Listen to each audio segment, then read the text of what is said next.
बिल्कुल निकम्मी है, कोई तजर्बा नहीं है, उन्हें कुछ भी नहीं है आता, कुछ भी नहीं आता। जब से लॉकडाउन गुजरा उसके बाद से महंगाई को लेके चढ़े अभी तक नीचे नहीं आई, बढ़ी जा रही है। अब तो बस ख़त्म हो गया दम। जितनी इधर से रातों को ऐसे कमा के लेके जाते हैं, घर जाते हैं, 20,000 बिल आ गया, 15,000 बिल आ गया, पूरी की पूरी तनख्वाह बिल में चली जाती है हमारी। क्या फ़ायदा हमें? पूरा महंगाई बढ़ती है, आवाम थोड़े दिन शोर मचाती है, लेकिन उनका चुप होना इसलिए भी जस्टिफाइड है क्योंकि और काफ़ी सारे मसले हैं इस ड्यूरेशन में जो कि वो बढ़ जाते हैं। लेकिन कुछ देर बाद मैं किसी जमात से मेरा ताल्लुक़ नहीं है, मतलब मैं किसी सियासी प्लेटफॉर्म से बात नहीं करूंगा। मैं ये बता रहा हूँ कि कुछ देर का वक्त है कि जो पहली हुकूमत आई थी उसने कहा था 90 डेज़ में, हम पहले एक महीना बोला, 30 डेज़, फिर 90 डेज़, फिर वो 3.5 साल में भी कुछ नहीं कर सकते। अस्सलाम वालेकुम जी, मैं हूँ आपकी मेज़बान हमना राशिद और आप देख रहे हैं वकार दानिश ऑफिशियल। और मैं इस वक्त मौजूद हूँ लिबर्टी मार्केट में। तो जैसा कि आप सबको पता है कि नई हुकूमत आई है, लेकिन महंगाई का जोर इस कदर है कि अब तक कम ही नहीं हो पा रहा, कंट्रोल हो ही नहीं पा रहा। तो मेरा सवाल जो है आवाम से ये है कि भाई 4 दिन के लिए आवाम जाग जाती है और 5वें दिन आवाम फिर सो जाती है। तो आए लोगों से चल के पूछते हैं कि इस महंगाई के साथ वो किस तरह सफ़र कर रहे हैं। चलें।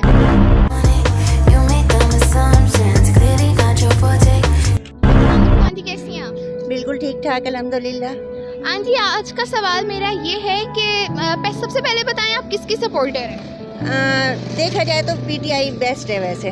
ठीक है, तो आंटी पीटीआई की सपोर्टर हैं आप। जैसा कि आपको पता है नवाज शरीफ की हुकूमत 30 साल का तजुर्बा था उनके पास, स्टिल उन्होंने कोई बेहतरी नहीं लाई। और इमरान खान के आते ही वो कहते कि फ़ौरन से नया पाकिस्तान बन जाए, लेकिन अब जब इमरान खान को भी भेज दिया तो दोबारा तजुर्बेकार हुकूमत वापस आ गई है। ऐसे ही है, तो इस बारे में आप क्या कहना चाहेंगी? कि बिल्कुल निकम्मी है, कोई तजर्बा नहीं है, उन्हें कुछ भी नहीं है आता, कुछ भी नहीं आता। हाँ, तो आंटी अब देखें, जैसे कहते कि महंगाई होगी, एक टाइम के बाद चीज़ें सेटल डाउन हो जाएंगी, सब चीज़ें लाइन पे ट्रैक पे आ जाएंगी, स्टिल महंगाई बिल्कुल नहीं आएंगी, आप फिक्र ही ना करें, बिल्कुल नहीं आएंगी। तो आप मतलब इस उम्मीद से, इस हुकूमत से बिल्कुल ना उम्मीद? ना ना ना, बिल्कुल नहीं है, बिल्कुल। और आंटी क्या दुआ देना चाहेंगी आप पाकिस्तान को? और हदायत पाकिस्तान को यही दुआ देना चाहती हूँ कि कौम आवाम जो है बाशऊर हो और बहुत हिम्मत वाली बने और हर मुसीबत का, मुश्किल का सामना करे। इलाही आमीन। अस्सलाम वालेकुम, छोटे कैसे हैं आप? वालेकुम सलाम, ठीक, शुक्र अल्हम्दुलिल्लाह। अच्छा, तो आप यहाँ पे कपड़े सेल करते हैं? जी, यहाँ पे सेल करता हूँ। ठीक है, तो मेरा सवाल आपसे ये है कि आप मतलब किस तरह से सफ़र करें, महंगाई को लेके कैसे गुजर बसर चल रहा है आपका? ये जब से लॉकडाउन गुजरा उसके बाद से महंगाई को लेके चढ़े अभी तक नीचे नहीं आई, बढ़ी जा रही है। अब तो बस ख़त्म हो गया दम। जितनी इधर से रातों को ऐसे कमा के लेके जाते हैं, घर जाते हैं, 20,000 बिल आ गया, 15,000 बिल आ गया, पूरी की पूरी तनख्वाह बिल में चली जाती है हमारी। क्या फ़ायदा हमें? पूरा महीना यहाँ पे मैं ज़लीलो ख़वार हो के 20,000 कमाता हूँ। पिछले महीने मेरा आया 15,000 रुपया, उससे पिछले महीने आया 17,000 रुपया बिल। मेरी आधे से ज़्यादा उधर चली गई, तो मैं घर में क्या राशन पानी डालूँगा? वाले साहब जो कमाते हैं वो घर में राशन पानी, आटा इतना महंगा, चीनी इतनी महंगी।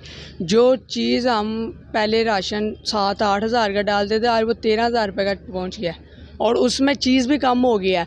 किलो मैंने आटे का जो हमारा यहाँ पे बिक रहा है 10 किलो का आटे का तोड़ा, वो असल में 10 किलो नहीं है, 9 किलो है। हमने वहाँ पे 3 से 4 लोगों को पकड़ा, लेकिन आज तक हुकूमत ने एक्शन नहीं लिया। 10 किलो आटे का तोड़ा हम 1300-1200 का भी ले रहे हैं, फिर भी उसके अंदर से 9 किलो आटा निकल रहा है। क्यों? महंगा भी हो ही जा रहा है और कम भी हो ही जा रहा है।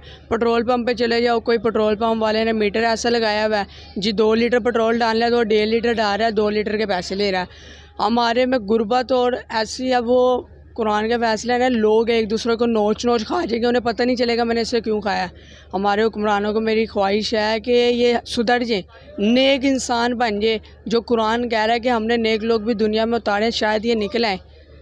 तो लिहाजा गरीब आवाम का भी एहसास करें। हम कहाँ जाएंगे? बाहर के मुल्क जाएँ, वहाँ पर गैस महंगी होती है तो वो अगले गैस लेना बंद कर देते हैं। 2 दिन उन्होंने गैस नहीं ली, गैस नीचे आ गई। हमारे यहाँ पे हर चीज़ महंगी होती है, ना आवाम निकलती है ना हुक्मरान। जो अमीर लोग हैं वो ले सकते हैं, हम जैसे गरीब बंदे नहीं ले सकते। हम गरीब बंदा, एक बंदा वहाँ पे खड़ा हो जाए ना जाके, वो कहते जी थाने में पकड़ के ले जाओ, एहतजाज नहीं करने देना। तो ये हमारा हुकूमत कुछ नहीं कर सकती, फाड़क है। अस्सलाम वालेकुम जी, कैसे हैं आप? वालेकुम सलाम, मैं ठीक हूँ, आप कैसे हैं? अल्हम्दुलिल्लाह मैं ठीक हूँ। तो मेरा सवाल आज का ये था कि जैसे महंगाई बहुत बढ़ती जा रही है, लेकिन आवाम 4 दिन शोर मचाती है, 5वें दिन फिर खामोश हो जाती है, तो आप क्या कहना चाहेंगे इस बारे में? एक्चुअली इसका जो मेन रीज़न मुझे समझ आता है वो ये आता है कि अगर महंगाई, एक हमारे पास ये एक टॉपिक है, महंगाई बढ़ती है, आवाम थोड़े दिन शोर मचाती है, लेकिन उनका चुप होना इसलिए भी जस्टिफाइड है क्योंकि और काफ़ी सारे मसले हैं इस ड्यूरेशन में जो कि वो बढ़ जाते हैं। अब क्योंकि जब वो मसले बढ़ जाते हैं तो इस फैक्टर से जो आवाम की जो नज़र है वो हट जाती है, तो इसलिए चुप कर जाते हैं वो। ठीक है, तो आपको ये लगता है कि सेकेंडरी कुछ मसाइल इस तरह से सामने आ जाते हैं कि महंगाई को फिर हम भूल जाते हैं और उन मसलों की तरफ चले जाते हैं और महंगाई वहीं की वहीं रह जाती है? मैं बिल्कुल इस चीज़ से एग्री करता हूँ कि बिल्कुल ऐसा ही होता है। ठीक है, तो वैसे आप सपोर्ट किसको करते हैं? मैं at some extent Imran Khan को सपोर्ट करता हूँ, बट उसके कुछ जो पॉजिटिव कंट्रीब्यूशंस हैं, जैसे कि हमें पॉलिटिकल अवेयरनेस नहीं थी, तो उस चीज़ को मैं ज़रूर सपोर्ट करता हूँ, बट उनके कुछ नैरेटिव्स हैं जिनसे मैं भी इख्तिलाफ़ करता हूँ। तो आई वुड गेस के Imran Khan would be Okay, so somehow you like Imran Khan, and you're supporting him, right? Yes, at some extent yes. Okay, thank you so much, sir. अस्सलाम वालेकुम अंकल, कैसे हैं आप? वालेकुम सलाम जी, शुक्र अल्लाह का। अंकल, आज का सवाल मेरा ये है कि महंगाई जिस तरह दिन ब दिन बढ़ती जा रही है और आवाम 4 दिन के लिए जागती है और फिर सो जाती है, तो आप इस बारे में क्या कहना चाहेंगे?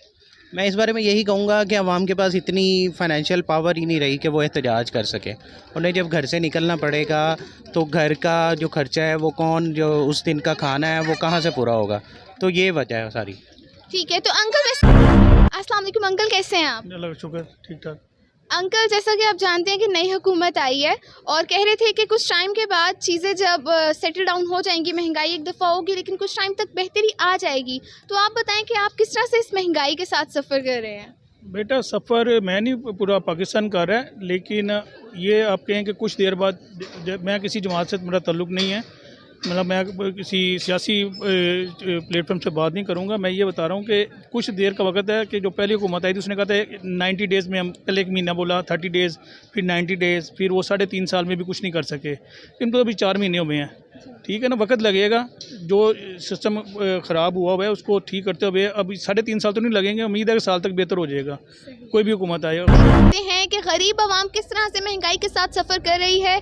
लोगों के पास खाने को आटा नहीं है और जैसा कि उस छोटू ने बताया कि आटा लेने जाते हैं तो महंगे दामों में दिया जाता है, लेकिन उसके अंदर मिकदार फिर भी थोड़ी दी जाती है। तो मेरी अपील यही है हुकूमत से कि खुदारा रहम करें इन पर और महंगाई को कम करें, क्योंकि लोगों का गुजर बसर बहुत मुश्किल होता जा रहा है। और फिर अमीर आवाम का तो क्या ही कहना है, वो तो अमीर हैं, वो तो हर हाल में गुजारा कर ही लेंगे, लेकिन हर उसमें गरीब और मिडिल क्लास लोग मारे जाते हैं। तो खुदारा इनकी अपील को सुना जाए और मंजूर किया जाए। तो जी, कमेंट सेक्शन में अपना रिव्यू देना मत भूलिएगा और हमें दुआओं में याद रखिएगा। मैं हूँ आपकी मेज़बान हमना राशिद। अल्लाह हाफ़िज़।